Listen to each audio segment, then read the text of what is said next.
ಒಮ್ಮೆ ಅರಣ್ಯದಲ್ಲಿ ನವಿಲು ಮತ್ತು ಕೋಗಿಲೆ ಇಬ್ಬರು ಒಟ್ಟಿಗೆ ಬದುಕುತ್ತಿದ್ದರು. ನವಿಲಿಗೆ ತನ್ನ ಬಣ್ಣ ಬಣ್ಣದ ರೆಕ್ಕೆಗಳ ಬಗ್ಗೆ ಬಹಳ ಹೆಮ್ಮೆ.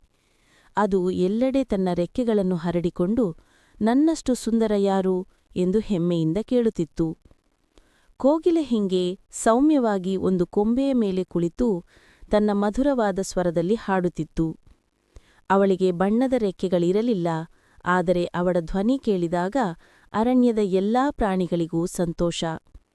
ಒಂದು ದಿನ ನವಿಲು ಕೋಗಿಲೆಗೆ ಹೇಳಿತು, ನಿನ್ನ ಬಳಿ ರೆಕ್ಕೆಗಳೇ ಇಲ್ಲ, ನೀನು ನನಗೆ ಏನು ಸರಿಸಾಟಿ? ಕೋಗಿಲೆ ನಗುತ್ತ ಹೇಳಿತು, ಸುಂದರತೆ ರೂಪದಲ್ಲಿಯೂ ಬರುತ್ತದೆ, ಸ್ವರದಲ್ಲಿಯೂ ಬರುತ್ತದೆ. ನಾನು ನನ್ನದನ್ನು ಪ್ರೀತಿಸುತ್ತೇನೆ, ನೀನು ನಿನ್ನದನ್ನು. ಅದೇ ಸಮಯದಲ್ಲಿ ಮಳೆ ಬಂದು ಸುರಿಯಲು ಶುರುವಾಯಿತು. ನವಿಲಿನ ದಪ್ಪ ರೆಕ್ಕೆಗಳು ಜಲಪಾತದಂತೆ ತೂಗೊಂಡವು. ತೂಕದಿಂದ ನವಿಲಿಗೆ ಹಾರಲು ಸಾಧ್ಯವಾಗಲಿಲ್ಲ. ಆದರೆ ಕೋಗಿಲೆ ಚಿಕ್ಕ ರೆಕ್ಕೆಗಳೊಂದಿಗೆ ಸುಲಭವಾಗಿ ಒಂದು ದೊಡ್ಡ ಮರದ ಕೊಂಬೆಯ ಮೇಲೆ ಆಶ್ರಯ ಕಂಡುಕೊಂಡಳು. ಮಳೆ ನಿಂತ ನಂತರ ಕೋಗಿಲೆ ಕೆಳಗೆ ಬಂದು ನವಿಲಿಗೆ ಸಹಾಯ ಮಾಡಿತು. ಆ ದಿನ ನವಿಲು ಪಾಠ ಕಲಿತು.